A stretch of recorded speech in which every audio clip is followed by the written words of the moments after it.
niya sa katawang tao, pero Lord niya sa pagka-Diyos. No? Ang Panginoon lang may double na gano'n eh. And then, John 8:56, naku, napakalinaw noon. Yung sinabi niya na, alam niyo, yung tatay niyo, gusto nga niya makita gusto niya nga ako makita eh. At tuwang-tuwa siya, nakita niya ako eh. Nag-react yung mga Pariseo. Malinaw ang ibig sabihin nun. Wala ka pa nga 50 years old, eh, nakita mo na si Abraham, na 2,000 years ago nang nabuhay at namatay. Sabi niya, before Abraham was, I am. Hindi niya sinabing direktang si Diyos, pero ginamit niya yung pangalan ng Diyos na ako nga, no? Ang dami pang mga talata yan. And then, sa number 4, His disciples believe and declare that He is God. Yun ang mga malinaw talaga. Yung ibang tao ang nagsasabi na si Diyos. Which is sa ating kultura sa Pilipinas, sinasabi natin na huwag mong ibuhat ang sarili mong bangko. So, ang Panginoon, bilang tao na nagtatawang tao, no, inayaan niya yung iba ang magpakilala na kung sino talaga siya. Napakaraming talata kay John. John 1:1 pa lang, no? In the beginning was the Word, and the Word was with God, and the Word was God. Pakaraming talata niya, no? Si Pedro, si Paul, no? Si Tomas, yung my God, my Lord, and my God. No? Nung nagpakita ng Panginoon, hindi yun exclamation point. At hindi siya sinaway ni Kristo. Number 5, He did not prohibit nor prevent. Ito pa yung nakakapagtaka. Kung talagang magaling kang teacher, pag may gagawing mali yung estudyante mo, sasawayin mo kahit na ikaw yung makikinabang. Nakalagay dyan, ang daming nag-worship sa kanya, yung wise men. Sabi ko nga sa inyo, kakatapos pa lang ng Pasko. Magi, no? Pag sinabing wise men, talagang mga taga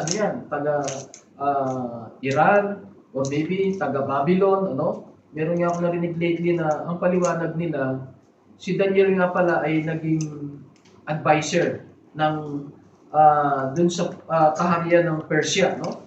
And then may mga binabanggit pa ng mago nun, Magi, no? Malamang yung mga naturuan ni Daniel nung panahon na yon, meron silang nakalagay. May nakalagay kasi sa Old Testament, mga kapatid, na meron talagang star na darating. Kaya, pwede ko bang mabanggit yun? Tingnan ko lang ako makuha yung verse. Kasi minsan nagtataka kayo, anong significance ng star?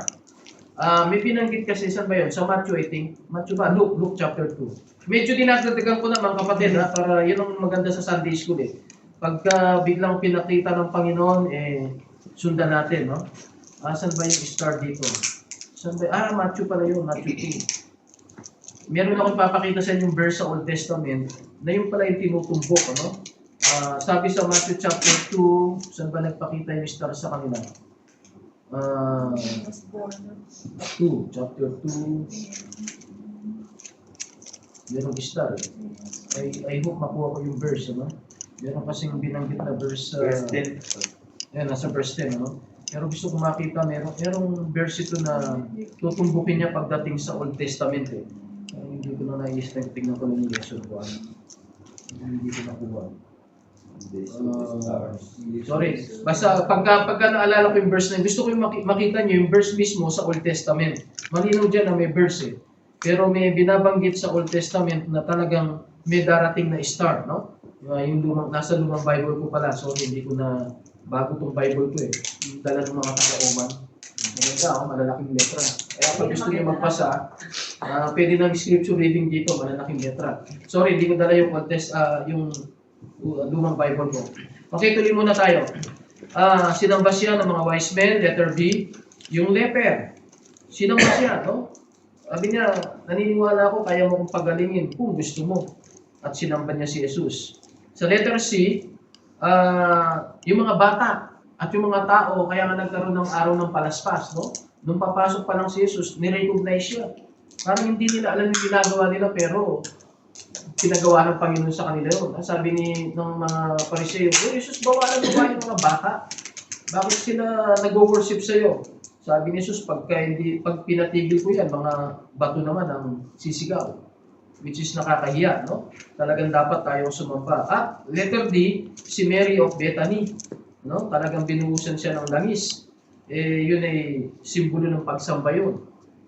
Di ba? Tinuro sa inyo sa Old Testament, ibig sabihin ng worship is to bow down. Na yung noo mo, ididikit mo sa lupa. Nang sinisimbolo nun, Ako man yung kumbaga sa lahat ng nilikha ng Diyos, tayo yung nakaangat sa lupa, pero pag sumasamba ka, kinikilala mo na galing ka sa alabo. At ang Diyos ay kataas-taasan. Ganun ang worship eh. Yung itinataas mong Diyos, para maitaas mong Diyos, magpakumbaba ka. Kaya hindi ka pwedeng sumamba sa Diyos kung mayabang ka eh. No? Yeah. So, yun, pinur ni Mary. Tapos, nilagyan niya ng langis. And then, pinampunas niya pa nga, buhok niya. Which is alam niyo sa mga Hudyo, mga Arabo, nakukwento ko lagi yan, no? Pero lagi yung bigyan ng reference. Hindi ko alam eh, mukhang biblical yung sa kanila. Yung mga Arabo, lagi sila nakabalot sa ulo. At may kilala nga ako na nagtatrabaho sa radio, X-ray. Alam mo ba, nagulat siya eh. Yung mga Arabo, di ba, napakasela nila yan, ayaw lagi silang may cover sa Kaya nung pagka magpapa-doktor, at nire-require ng doktor na magpa-X-ray, minsan pinatanggal yung damit. No? Papayag daw na tanggalin yung damit, wag lang yung balot sa ulo. Napakasagrado sa kanila. So, ibig sabihin nun, talagang simbolo yan ng nila, crown ng kanilang Pero pag si Mary, yung buhok niya mismo, pinampunas niya. Ako worship yun. Pero hindi niya sila sinaway, di ba? Actually, may sumasaway kay Mary. Sino ba nagsabi si Judas? Sabi niya, ano bang pag-aaksaya yan? Sana binenta na lang yung pabango. Okay? O, kita niyo, minsan pagsasamba kayo, may kukontra talaga. No? Yes. Parang pamasahe mo, bis na binili mo na lang ng pagkain yan. Yung oras na ginugol mo, bis na nag-overtime ka na lang o nag-part-time ka na lang, may mga ganon. Pero hindi sila binawalan ng Panginoon. No? That number 6, yung mga angels inutusan na sumamba sa Panginoon. Okay, papunta na tayo dun sa talagang lesson natin yan. Number 7, ang Ama mismo tinawag niya ang kanyang anak na Diyos. Yun ang mabigat. No? Ang Diyos hindi niya ibibigay ang kanyang glory kanino man. Yun ang ibig sabihin ng sovereignty. No? Hindi niya isi-share. Ayaw ng Diyos ng karibal. Kaya nga natanggal kagad si Lucifer sa langit eh. Gusto niya maging quartet eh. No? Ang Trinity gusto niya maging quartet, hindi pumayag ang Diyos. Pero ang Panginoon, hindi lang pumayag ang Diyos, kinikilala pa niya na Diyos ang kanyang anak. No? And then number 8, ito may dadagdag ako mga verses dito. He was worshipped even by the unclean spirits. Alam niyo, pati yung mga unclean spirit talagang sinasamba ang Panginoon. Medyo inaral natin yung Mark chapter 5 dati. Pwede pa tayong pumunta sa Mark chapter 1. Mark chapter 1. Dagdag nyo lang yan ha, sana may ballpen kayo. Dagdag nyo dyan sa parting yan ng Mark chapter 5, verse 1 to 6, yung Mark chapter 1. Another reference na pinapakitang sinasamba siya ng mga masamang espiritu. 121. Sabi ng 121, Mark, and they went into Capernaum, and straightway on the Sabbath day, he entered into the synagogue and taught. Mga kapatid, especially itong mga kalalakihan na to, abang tayo-tayo pa lang, winawarningan ko na kayo, sa church, pwedeng meron ding pumasok na evil spirit. Kasi ito synagogue to eh. Nag-worship sila, pero tingnan nyo mangyayari, no? Ang sabi niya, and they were astonished at his doctrine. Nagtataka yung mga, ano mo ibig sabihin to? Parang turing nila kay Jesus muna, taong ordinaryo, Hudyo. So, umaten siya. Kaya lang alam yung ang sistema nila sa synagogue, pwede natin gayahin yun eh. Yung minsan kunwari, basta meron silang naka-assign na babasahin yung scripture, tapos kung sino yung pwedeng ma-assign, si Darwin ngayon, o kaya si tapos may papaliwanag nila, si Jesus dahil matured na rin siya, 13 na siya 31 hanggang 33 na dyan, minsan siya rin ay pinapaliwanag. Pero dito, and they were astonished at his doctrine. Kasi nagpaliwanag siya He taught them as one that had authority, and not as the scribe. And there was in their synagogue a man with an unclean. Ito na. Possible yan na may umatin, lalo na kung unbeliever, mga kapatid. Hindi nyo pa naranasan yan. Pilipinas, mga malalaki simbahan, nangyayari yan. Habang nagpipreach yung pastor, may nagbubulo. Yung mga kapatid, kailangan, kasi spiritual na labanan to eh. No? Kaya kailangan ready tayo sa ganyan na, kaya ngayong pastor, minsan pagka nagpipreach siya, o ng Sunday, di ba, may mga bata, okay pa yon. Pero kung may magagawa kayong paraan, lapitan nyo, laruin nyo kung pwede nyo idala sa ito, meron pa tayong extra room na malaki ron. Kasi alam nyo, pagka nagpipreach ang pastor, o kung sino man yung bisita natin nagpipreach, imagine nyo na parang doktor na nag-o-opera. Kailangan nyo ng konsentrasyon. No? Kailangan nyo ng konsentrasyon kasi yung mensahe, tapos yung pangangailangan ng tao, lalo na ako, matanda na ako, di ba? Yung pagka na-distract ka, mahihirapan. Alam niyo, yung evil spirit, hindi lang sa lumalabas yun, nagwawala, hindi. Pwede rin sa ibang paraan yan. Pwede rin may nagkukwentuhan. Minsan may bisita, hindi sila sanay sa gano'n. May mga bisita rito na minsan kwento ng kwento. Hindi nila alam yun. Hindi sila sanay sa worship. So kung ikaw yung miyembro, ikaw yung gumawa ng huwag mo siyang huwag ko maingay. Gano'n. Gawa ka lang ng paraan na din. O kaya, tara, doon tayo kung talaga may kailangan sa i-share, no? Minsan hindi alam ng bisita yung gano'n, na kailangan ng konsentrasyon ng pagpipreach at saka ng nakikinig.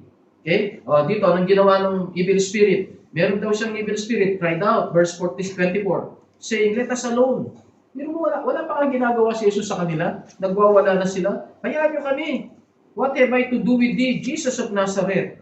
Art thou come to destroy us? Pero mo kilala nila si Jesus. Hindi pa niya sinasabing Diyos siya. Sabi niya, dumating ka ba para wasakin mo na kami kasi ang doctrine, meron niyang impyerno, pero maraming demon spirit wala pa sa impyerno. Ultimo si Satanas, wala pa siya sa impyerno. Andito pa siya sa mundo. Kumbaga, nakahanda lang yung kanyang pagkukulungan forever, pero may kalayaan pa siya dito sa mundo. Later on, naaralin natin yung doctrine na yan. Hindi alam ng iba yan, no? No? Kaya sabi ng mga devil spirit, alam namin may panahon kaming uahatulang kami, pero ngayon na ba yun? Di ba? Yan sabi niya sa 24. I know thee. O, tingnan mo sabi ng evil spirit, kilala kita. Who art thou? Anong pagkakilala niya kay Jesus? Nakalagay dyan, the Holy One of God. Ibig sabihin niyan Diyos. Ikaw yung Messiah, ikaw yung anak ng Diyos. Bakit siya kilala? Kasi sa langit pa magkakasama na sila. Kaya lang ang matindi sa mga demon spirit, wala na silang pag-asang mag-repent. Ang advantage ng tao, kaya nga ako, mga kapatid, no? Kahit na sinong tao, accept natin dito. Kahit anong background, no? Kasi ang tao may pag-asa. Ang diablo wala na. Okay? Yung mga demon spirit wala na. Naghihintay na lang sila ng taning. May taning sila eh. Ang tao, hanggat buhay may pag-asa. Yan ang dinidiin ko sa inyo mga kapatid, no? And then verse 25, and Jesus rebuked him, saying, hold thy peace, come out of him. And when the unclean spirit had torn him, cried with a loud voice, he came out of him. O, ibig sabihin, napagaling yung taong yun. No, sa masamang espiritu. Pero, ang gusto kong ipakita sa inyo, ultimo masamang espiritu, kinikilala si Jesus na Diyos. So, pag may taong hindi naniniwala ng Diyos si Kristo, kawawa siya. Hindi siya maliligtas. At lalo kawawa yung mga nagtuturo na si Kristo ay hindi Diyos. Ako nga dyan ako nahahamon eh. Pero mo, hindi kinikilala nilang si Jesus ay hindi Diyos, pero sila yung mas masipag mangaral kaysa sa atin. Tayo na alam natin yung totoo, ayaw nating mag-share. Tamad tayo mag-aral, no? Mga kapatid, kaya dumadami yung naniniwala na hindi Diyos si Kristo kasi maraming nangangaral na hindi siya Diyos. Eh, ba't hindi natin sila sabayan, no? Ipangaral natin na talagang siya ay Diyos. So, yan yung mga example. Another, Matthew chapter 8. Matthew chapter 8. Balik tayo sa Matthew chapter 8. Mga additional verses to, mga kapatid. Matthew chapter 8, yung mga demonyo ay naniniwala sa Panginoon. Matthew 8:28. Matthew 8:28. Nakalagay dito, and when he was come to the other side, actually, ito rin yung Mark chapter 5. Into the country of the Gerasenes, there met him two possessed with devils. Kung sa Mark ang kinukwento, isa lang, dito pala dalawa. Dalawa pala yung may masamang espiritu, no? Talagang sinisira nila yung katawan ng tao. Verse 29, and behold, they cried, saying, what have we to do with thee, Jesus, the Son of God? May mo kilala siya, Son of God? Demon spirito. Demon spirito, mga kapatid, no? Art thou come hither to torment us before the time? Ibig sabihin, alam nilang may hatol na eh. Pero, kumbaga, nakikiusap silang pwede bang can I make a request? Pero may mga demon spirit, meron silang gano'n. Can I make a request? Huwag muna ngayon, no? Tapos, yun yung kwento na nakakita sila ng baboy. Pwede bang, kasi pinapalis sila ni Jesus sa lalaki. Well, hindi sila pwedeng hindi sumunod. Kaya lang, ang evil spirit pala nakakakilos lang kapag may nagagamit na tao o kaya hayop. Ayun, lumipat sila sa baboy. Yan yung 2,000 baboy, no? So, mga kapatid, I hope na nakuha niyo yung kalagayan. Napunta na tayo sa number 9. Ito talaga yung hindi pa natin natalakay last time. Ito yung pandugtong natin. Isa pang malaking ebidensya na si Jesus ay Diyos, the pictured at his trial was that He made Himself the Son of God. and did not deny it. Ibig sabihin, ang kaso talagang ibinintang sa kanya na talagang napatunayan. Ang daming kaso eh. Kumbaga, 10 kaso binigay sa kanya. Lahat na, na napatunayan hindi totoo. Na siya'y lumalaban kay Augusto Caesar o sa Roma. Hindi. Hindi rin nagbabayad ng buwis, nagbabayad naman, no? Magtatayo daw siya ng kaharian. Pinapaliwanag niya yung kaharian ko, yung sa puso ng tao. So, hindi pa rin siya makasuhan ng gano'n, no? Pero, ang ikinaso sa kanya talaga, yung sabi daw niya, Diyos siya. No? Punta tayo sa Matthew. Matthew chapter 26. Ito, napakalinaw na ebidensya na siya Diyos, no? Kasi kung hindi siya Diyos, isa lang ang gagawin niya. Hindi ako Diyos. Hindi na siya papatayin. Ang sabi ng 26, verse 63. Ang sabi ng Matthew 26, verse 63, but Jesus held his peace. Kasi, naanan siya eh. Bakit hindi ka magsalita, no? Kinakasuhan siya. Actually, yung isang kaso niya, nung sinabi niyang, destroy this temple. May sinabi kasi siya, destroy this temple after 3 days, tatayo ko. Abay, nagtaka sila, 46 years siyang tinayo eh. Tapos siya tatayo yung 3 araw. Pero ang tinutuon niya dyan, yung katawan niya, mga kapatid, no? Yung katawan niya. Tuloy lang eh. Ngayon, mga kapatid, so hindi pa rin siya nakasuhan doon. Kasi kung sasabihin mong i-destroy mo yung templo na yan, delikado yun sa mga Hudyo. Mahal na mahal nila yung templo, no?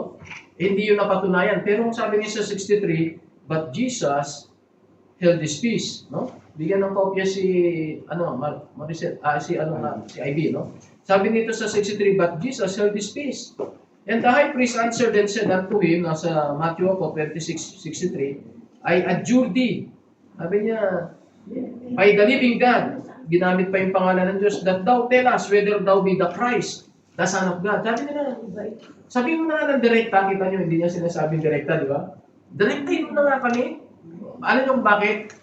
Yung pag di ba pag inuhuli yung may kaso, ang Miranda law ang tawag doon eh. You have the right to remain silent. Whatever you say can be used against you. Yan ang Miranda law eh. Lahat ng pulis, dapat gano'n ang ginagawa pag may inuhuli. Eh si Jesus, para makasuhan talaga nila, marami nang nagbibintang eh, pero gusto nila direkta galing sa bibig niya. Sabihin mo ang direkta sa amin, ikaw ba talaga ang Messiah o Kristo, ang anak ng Diyos? Verse 64, Jesus said unto him, thou hast said. Alam, tindi nun. Alam mo yung sinasabi niya? Ikaw ang nagsabi niyan eh. Ikaw ang nagsabi niyan eh. Kumaga, ang parang sinasabi ni Jesus, naniniwala ka na ba? Naniniwala ka na ba? Kumbaga, ikaw ang nagsabi niyan eh. Ang ibig sabihin ng ikaw nagsabi, hindi niya dininay. Nakuha niyo mga kapatid. Sa law, kahit hindi niya sinabing, sinabi ko. The mere fact na hindi niya tinanggi, ibig sabihin niyan, inamin niya, indirectly. Ang lakas nun. Ang lakas nun, no? Pero dinugtong pa niya, nevertheless I say unto you, ito pa matindi, dinagdagan pa niya, hereafter shall ye see the Son of Man sitting on the right hand of power and coming in the clouds of heaven. Walang gagawa niya kundi ang Diyos. Tatagdagan ko pa, sabi niya, mula ngayon makikita niyo na ang anak ng tao na nakaupo sa kanan ng Ama, ng kapangyarihan, at darating sa mga alapaap. Verse 65, anong conclusion? Anong conclusion ng mga religious? Then the high priest rent his clothes. Ano naman inabing rent his clothes? Parang sinasabing, mali, ano yan? Napakalaking kasalanan yung ginawa mong yan, no? Yun ang ibig sabihin ng, saying he hath spoken blasphemy. Mamaya, mapakita ko sa inyo kung ano yung ibig sabihin ng blasphemy. What further need have we of witnesses? Behold, now ye have heard his blasphemy. Na ang ibig sabihin ng blasphemy, sinasabi mong Diyos ka, hindi ka naman Diyos. So napakalinaw ng pagkaunawa nila sa salita ni Jesus o yung pananahimik niya, hindi niya pag-amin, sinasabi mo talaga na Diyos ka. Dapat kang mamatay. Meron batas kasi niya, no? Verse 66. And what think ye? They answered and said, he is guilty of death. Tapos dinura na siya, no? Then they spit on his face, bapete him, yung mga balbas niya, pinagbubunot, others smote him with the palms of their hand. Yan ang sakripisyo ng Panginoon na hindi kayang gayahin ng tao, no? Kasi Diyos siya eh. Yung tao, kahit nasaktan ka eh, physical lang yun, no? Now, ito ngayon yung isang batas sa Old Testament, mga kapatid, na bakit siya kinasuhan ng ganyan. Tingnan natin sa Leviticus 24:46. Lagay nyo rin sa kopya ng ano nyo, mga kapatid, para meron kayong mga references. 24:16 ng Leviticus. Ano ba yung kasong yun? Nakalagay sa batas ng mga Hudyo, Leviticus 24 verse 16, Leviticus 24 verse, and he that blasphemeth the name of the Lord. Yun lang, sinasalaula mo lang yung pangalan ng Panginoon. Ang sabi niya rito, he shall surely be put to death, and all the congregation shall certainly stone him, as well the stranger, as he that is born in the land, when he blasphemeth the name of the Lord, shall be put to death. Parang sinasabi niya, kung ano na yan, conclusive na yan, no? Alam niyo ba yung mga pari na nagkaso sa Panginoon, sila yung Supreme Court. Sila yung Supreme Court. Pag inaral niyo yung paano kinasuhan ng Panginoon, di ba, hinuli sa Garden of Gethsemane. Dinala muna yan kay Caiaphas eh. Doon sa biyanan muna ng high priest. Dami pa rin tanong. Tapos, bago dinala sa pinaka-high priest. Ngayon yung high priest yan na yung Supreme Court. Na kung ano yung dinesisyon nila, hindi na pwedeng i-reverse. No? Sila yung nagsabing malinaw ang kaso niya, sinasabi niyang si Diyos. So, dapat siyang mahatulan. Now, sa batas, ang pampatay, babatuin. Ano ko sa inyo, ba't hindi siya binato? Para lang mag-isip-isip kayo, no? Pastor, napakalinaw dito, ang batas nila, pagka blasphemy, parusa niya death, pero ang pang-death niya ay babatuin siya hanggang mamatay. Pero ba't siya pinako sa krus? Ba't hindi siya binato? Para lang maisip nyo, minsan dapat iniisip din natin bakit ganun, no? Nakalagay dito, babatuin hanggang mamatay, no? Bakit hindi siya binato? Any idea? Ano yung tanong po? Sa Leviticus, sa batas ng mga Hudyo, pag ang kaso mo'y blasphemy, ang parusa sa'yo, papatayin ka, pero ang sentensya, yung babatuin ka. Marami kasing klase ng pwedeng bitayin, pwedeng ilaglag ka sa bangin. Sa atin, merong firing squad, merong sila elektrika, merong tinutusukan ng laso, ay nakakamatay. No? Ano tawag doon? Injection. Bakit hindi siya binato? Yun ang nakalagay sa Leviticus. Bakit pinako sila? Napagkasunduan ng karamihan kasi na ipako sa krus. Okay, may punto rin yun, no? Kasi sumigaw sila eh. Nung sabi ng, sino gusto niyo pa? Pero si Herod naman yun. Si Pilato naman yun, no? Si Pilato. Ano yun sa'yo, kapatid? Kasi, Pastor, kaya hindi naman siya binato. Kasi hindi naman napatunayan talaga na Actually, napatunayan, kapatid. Ang talaga, higher court na yon, the highest court, napatunayan talaga na blasphemy. Kaya pinarusahan siya, no? Dineclare talaga na death sentence siya. So wala nang duda ron. Talagang sa batas nila na pangtao, nagkasala siya. Kasi hindi nga sila naniniwala ng Diyos siya eh. Pero si Jesus binibigyan niya na Diyos siya, bawal yun. Okay? So ibig sabihin, napatunayan na talagang ang turo ni Jesus at ang mga accusation niya, sinasabi niya Diyos siya.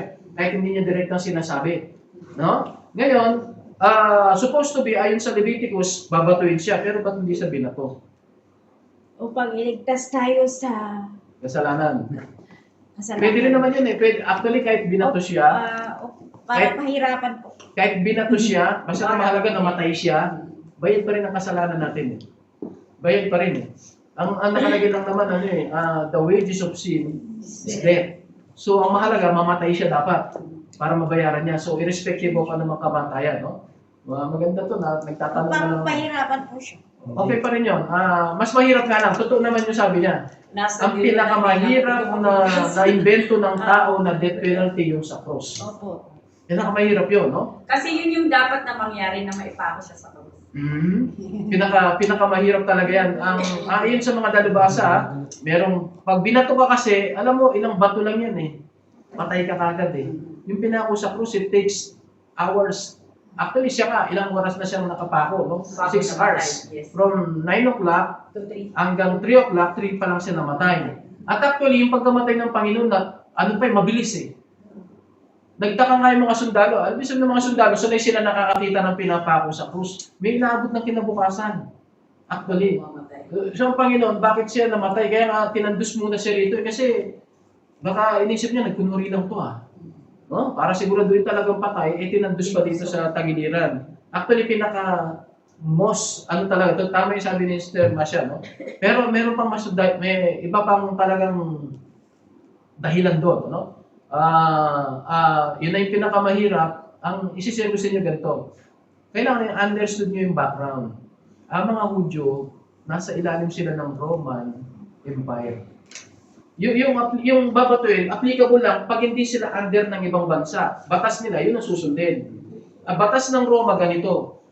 Pagka ang kaso nyo pang reliyon, sige, kayo-kayo muna. Kayo-kayo, no? Kayo magkasuhan. Pero pag ang penalty death, hindi nyo pwedeng i-execute. Alam nyo sa gobyerno, merong 3 branches. Legislative, yan yung Kongreso. Senate at saka Congress gumagawa ng batas. Pero hindi nila pwedeng idemanda, no? Ang meron tayong judiciary, doon gagawin yung batas, doon niya apply. Pag nalitis na yung judiciary, hindi yung mga West ang papatay. Ang papatay na executive na, yung gobyerno na. Yan na yung police, yan na yung ano. So, parang nangyari sa Hudyo nung panahon na yon, ang pwede lang nilang kasuhan pagdating sa reliyon, ano nila yung kaso, magdemandahan sila. Pero pag ang penalty ay death, hindi nila pwedeng i-execute yan. Ang mag-execute niyan, Roman Empire. Kaya mga Romano ang nagpako sa Panginoon. Okay? Eh, nung panahon na yon, ang death penalty nila ng mga Romano, talagang ipapako sa krus. Wala na yung babatuin na. Wala nga ako nakitang binatunan ng panahon ng Panginoon eh. Kasi nga, ang batas na, dapat ang mag-execute mga Romano na. Sige, maniniwala kami ayon sa batas nyo, talaga may kasalanan to, parusan to death, pero wala kayong pakialam dyan sa pagpatay. Kami ang papatay. Kaya nga kung tanungin ko kayo, sino mas may mabigat na kasalanan sa pagkamatay ni Jesus? Kunwari, huwag na natin pag-usapan yung pagtubos ng kasalanan. Romano ba o mga Hudyo? Hudyo. Ay, Hudyo.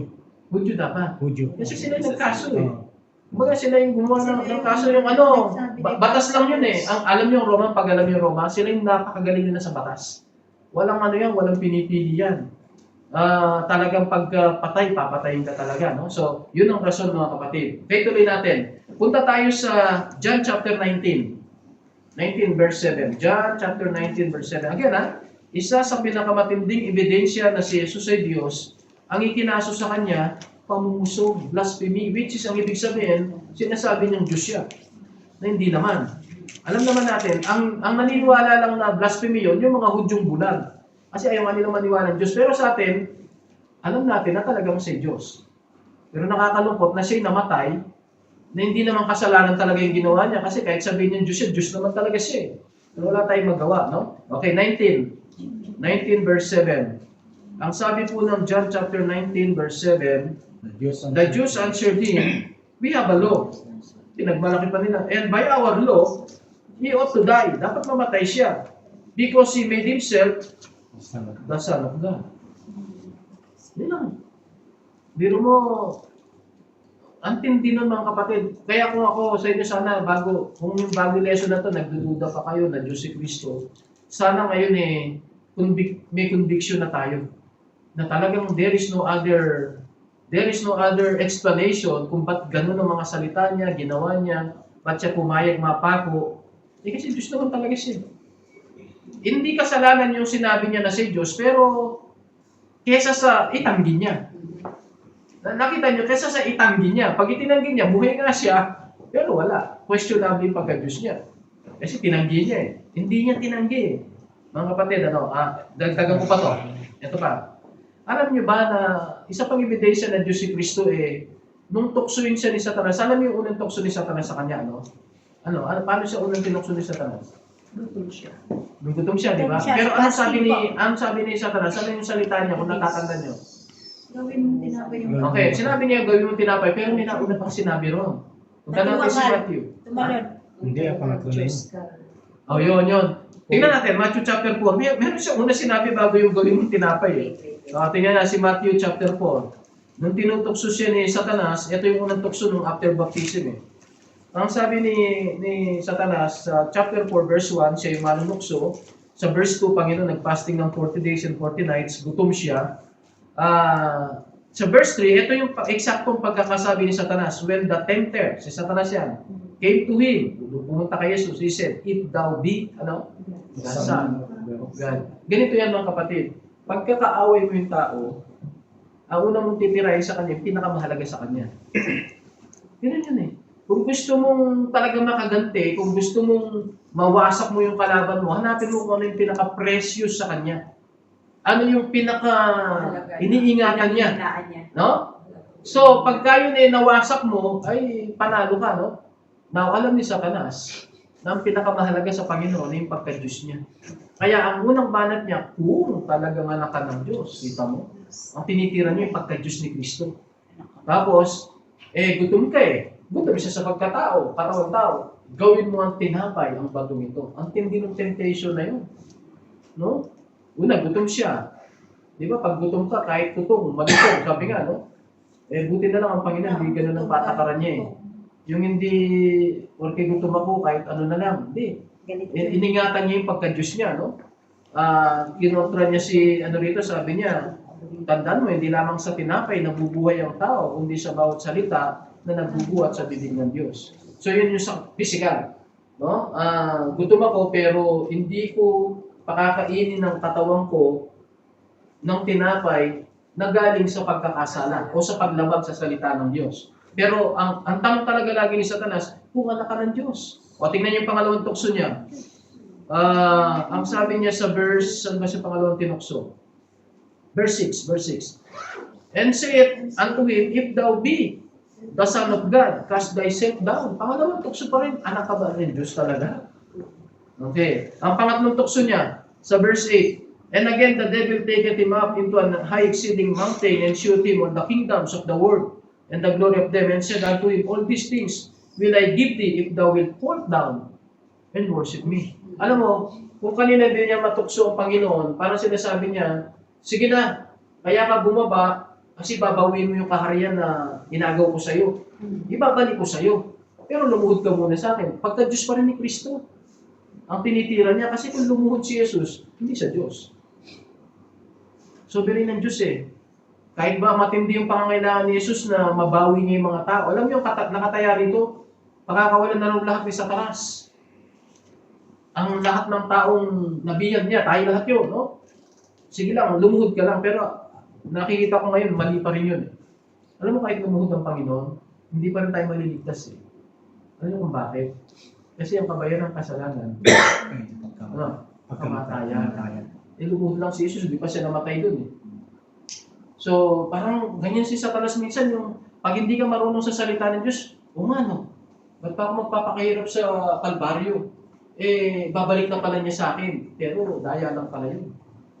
Kasi may doktrina the wages of sin is death. Kahit ba lumuhod siya At saka unang-una si Satanas ay sinungaling. Anong ebidensya mo na susundin niya yung pangako niya na pag lumuhod ka, babalik ko lahat sa'yo? Hindi niya babalik yan. Wala namang kasulatan. Kahit may kasulatan pa, lulusot pa rin si Satanas hari ng kasinungalingan Sa mga kapatid, nakikita niya bang inaaral natin ng Bible, nakikilala na natin si Jesus, nakikilala pa natin ang kalaban ni Jesus. Okay? Okay, so yun ang susunod, Ang atake ni Satanas ay yung pagka-Diyos ni Kristo. Malinaw na ang pagka-Diyos ni Kristo. Kasi yun ang tinitira. Another.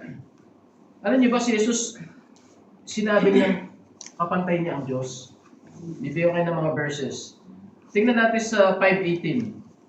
John chapter 5. John chapter 5, verse 18. Ginagawa niyang kapantay niya ang Diyos. Delikado yun, Hindi nga, ang Diyos hindi siya pwedeng may kapantay, Ang sabi niya sa John chapter 5, verse 18. John 5:18. Therefore, the Jews sought the more to kill him, because he not only had broken the Sabbath, yun, madali pa yun yung breaking the Sabbath but said also that God, was his Father, capital F, capital F, making himself what? Equal with God. Malinaw sa mga Hudyo yung mga salita ni Jesus at ginagawa niya Ano ka mapagkunwari ka Namumusong ka na, napakahalaga sa mga Hudyo ng Diyos.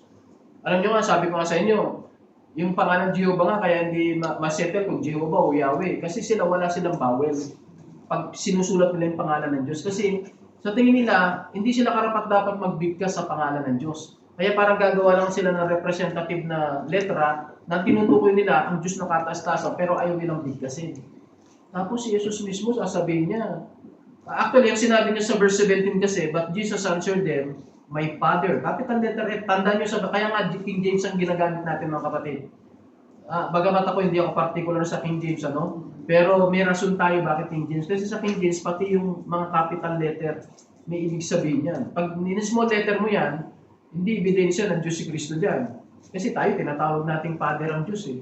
Yes. Ang, sa kanya, parang bugtong na anak siya eh. Kaya mga kapatid, sabi niya, my Father worketh hitherto and I work. Tapos, ang conclusion ng mga Hudyo, papatayin dapat yan. Kasalanan niya ng pamumusong. Ba't niya ginagawang equal siya sa Father? O, tingnan niyo yung John chapter 10. Yung iba sa inyo, kabisado niyo na to. 10 verse 30. John chapter 10 verse 30. Si Jesus mismo, ginagawa niyang equal siya sa Ama, no?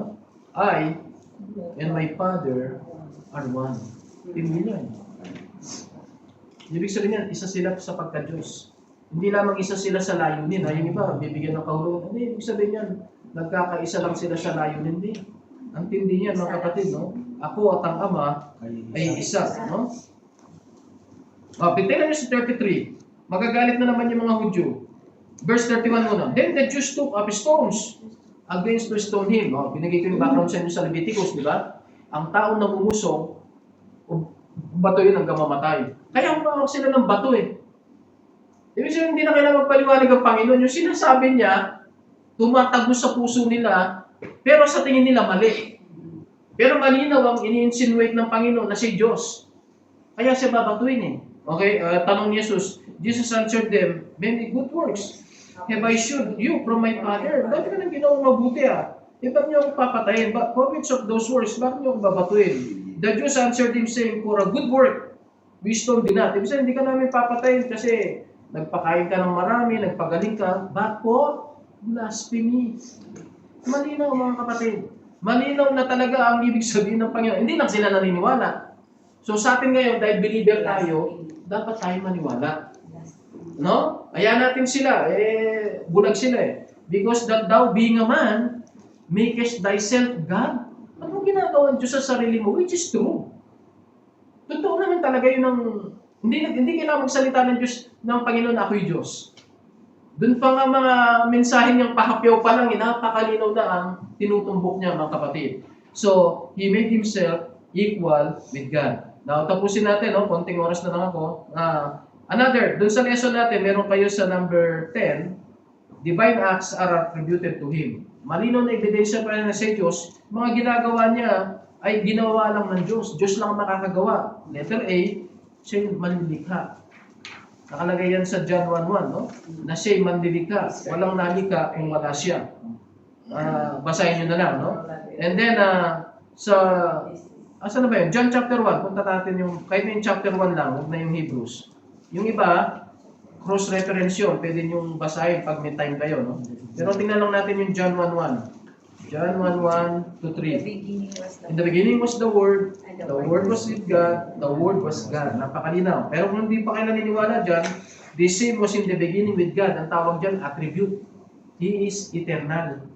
Kasi kasama siya ng Diyos mula pa simula eh. Verse 3, all things were made by Him. Siya na yung creator. Lahat ginawa niya. And without Him was not anything made that was made. Wala kang ibang conclusion niya kundi sa Diyos eh. Kasi siya yung naglikha sa lahat eh. Tumanong kayo sa verse 10. John chapter 1, verse 10 pa rin. Ang sabi ng verse 10, He was in the Word, kaya lang nagkatawang tao siya. The Word was made by Him. Napakalinaw, ginawa niya yung mundo. But the Word knew Him not. Nakakalungkot. Yung lumikha sa atin, ayaw siyang kilalanin nung gumawa sa Kanya. No? So mga kapatid, letter B. Ano pa yung divine acts na ginawa mismo ni Kristo? Siya yung may control sa lahat. Punta tayo sa Colossians 1:15. Matagal na nating nababasa to, pero kung ako sa inyo, ulit-ulitin ko eh.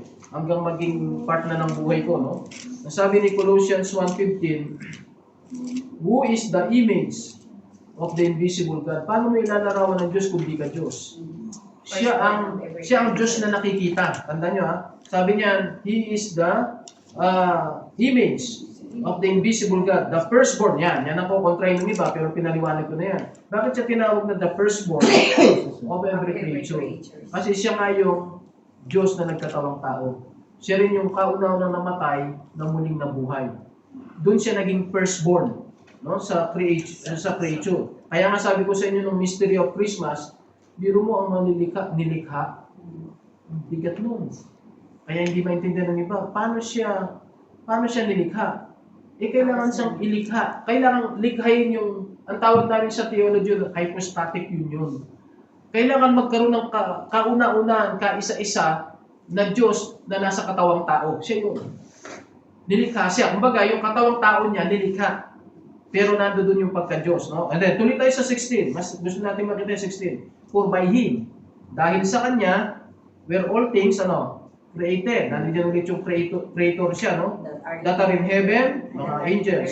That are in earth, tao, lahat, hayop, mga halaman. Visible and invisible, anghel at saka mga tao. Whether they be thrones, dominions, or principalities, or powers, all things were created by Him and for Him. Ang tindi nga eh. Siya na kayo lumikha. Ngayon, ang Father, nilikha din niya eh. Nilikha lang ng Father ang lahat, alang-alang sa Kanya. Bilhin mo. Alang-alang sa Kanya. Kaya nilikha. 17 talaga yung gusto ko matumbok natin. And He is before all things. Ang tawag dyan, pre-existence. Bago pa ang mga anghel, bago pa ang langit at lupa, bago pa ang tao.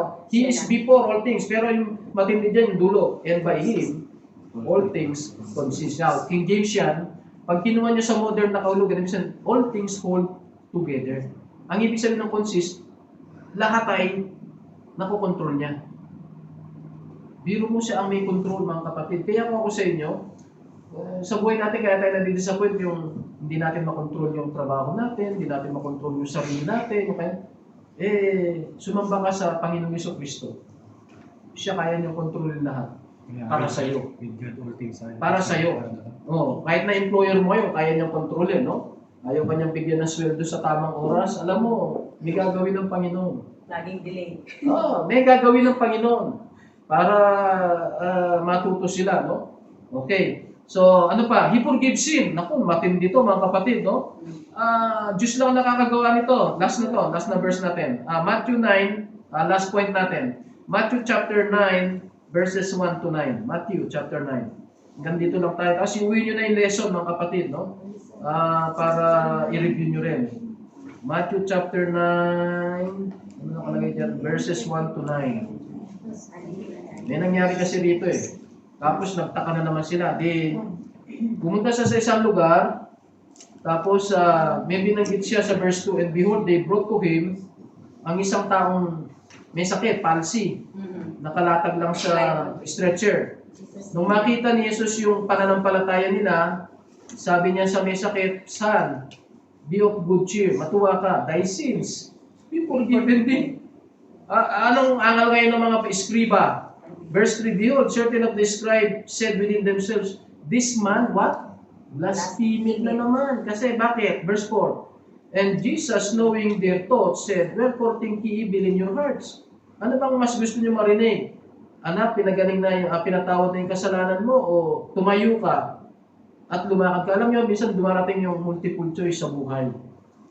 Si Eva ba o si Ana? Yan mga ganon, di ba? Sa trabaho, si ganito ba, si ganito? No? Pagka bibili ka ng regalo, ganito ba, ganyan. Now, dumating sa punto ng, tinanong siya ng Panginoon, ikaw lalaki, o kayong mga nanonood, ano bang mas gusto niyo marinig? Nasabihin ko sa lalaking ito, anak, pinatatawad na yung kasalanan mo, o tumayo ka, magaling ka na. Ikaw yung may sakit, alin ang mas una mong, alin ang pipiliin mo doon sa dalawa? Pinatawad ko yung kasalanan mo, o Brother Darren, ikaw, kung papipiliin ka, wise ka. May kanya-kanya siguro, no? Magaling ka na. Yung iba, siyempre, pagka hindi ka spiritual, di ba? Gusto ko makatayo muna. Malamang yung marami, yun ang pero yung mga spiritual, Panginoon, di baling may sakit ako.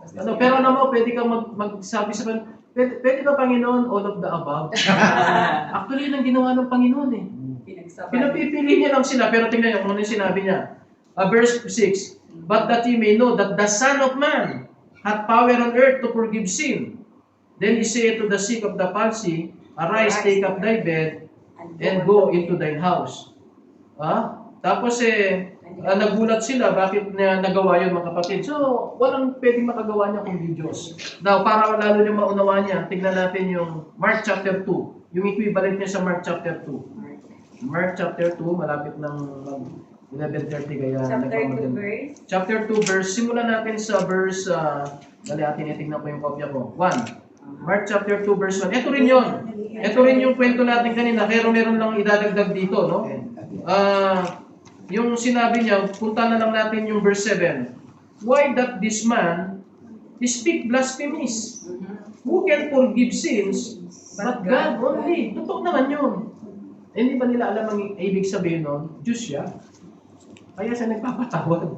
Totoo yun, walang makakapagpatawad sa kasalanan kundi Diyos eh. And then sabi sa verse 8, immediately when Jesus perceived, alam mo yung perceive, nababasa rin ni Jesus yung iniisip nila. So ang tawag natin dito mga kapatid, ang tawag natin dito mga kapatid ay ano ba yung sinasabi nito? Si Kristo meron siyang katangian na omniscient. Kaya niyang basahin na sa isip ng tao. Kaya niyang basahin, no? So mga kapatid, sana makita natin ang paliwanag dyan. Walang ibang ibig sabihin niya kundi si Jesus ay Diyos, no? Now, meron pa akong dinagdag dito, pero i-quote ko na lang. Isa pang katangian ni Jesus na divine acts, life giver siya. Tagapagbigay siya ng buhay. Ako'y naparito upang bigyan kayo ng buhay at bugyan ng masaganang buhay. Walang pwedeng magbigay ng buhay kundi ang Panginoon. Pastor ako, nagkaanak ako eh. Nagkaanak ka lang dahil binigay yun ng Diyos. Yung nagkatiwala sa'yo, maraming may asawa, hindi nagkakaanak. Okay? So mga kapatid, kahit na may ginagamit ang Diyos for procreation yung tao, pero galing pa rin sa Diyos yung buhay. Physical pa lang yun. Kaya much more yung spiritual life. Yung sabi ni Jesus, I am the life, I am the way, the truth, and the life. Ibig sabihin nun, eternal life yun. Yung spiritual. No one cometh unto the Father but by me. Diyos lang ang pwede magbigay ng buhay mga kapatid. So sana makita natin ang kahalagaan. So yun lang mga kapatid, napakarami pa. Basahin nyo lang yung ibang comment dyan. Pero about Jesus Christ pa rin ang topic natin next week. Ano naman, nakalagay dyan sa lesson natin yung mga divine titles. Aralin natin yung mga pangalan na ipinagamit sa Panginoon. Aralin din natin yung mga divine attributes, no? Yung mga katangian, talaga bang siya ay omniscient, siya ba ay eternal, mga katangian ng Diyos, no? Na si Jesus lamang ang meron. So, again, salamat. Tayo tumayo muna. Tayo magpasalamat para makapag-break tayo ng 2 minutes and then punta tayo sa ating worship service. Lord, salamat po. Napakahalaga po ng lesson na about the person and work of the Lord Jesus Christ. Nawa ay magamit po namin ito sa aming buhay para lalong tumibay ang aming paniniwala, pananampalataya na ang Panginoong Jesucristo ay tunay na anak ng Diyos na nagkatawang tao. Siya lamang po ang may unique na ganitong katangian na siya ay Diyos 100%, siya ay tao na 100%, dahil siya po ang tumutulay. Siya ang tulay mula sa Diyos papunta sa tao, mula sa tao papunta sa Diyos. Dalangin po namin, Panginoon, na patuloy po kami magtiyaga na dumalo sa Sunday School. At salamat po sa lugar na ito na binigay mo sa amin, na ito po ay nakita namin na napakahalaga, na meron kaming magandang lugar, komportabling lugar, at malapit na lugar kung saan po kami regular na maaaring magkatipon para sa ikatataguyod po ng iyong gawain, sa ikatitibay ng mga mananampalataya, at ginagamit mo rin po ang lugar na ito para sa ikaliligtas ng mga hindi mananampalataya. Maraming salamat po. Ihanda mo po kami sa gagawin naming worship service sa umagang ito. Sapagkat ang lahat po yung aming hiling at dalangin, puno ng pagtitiwala at pasalamat sa pangalan po ng aming Panginoong Jesucristo. Amen.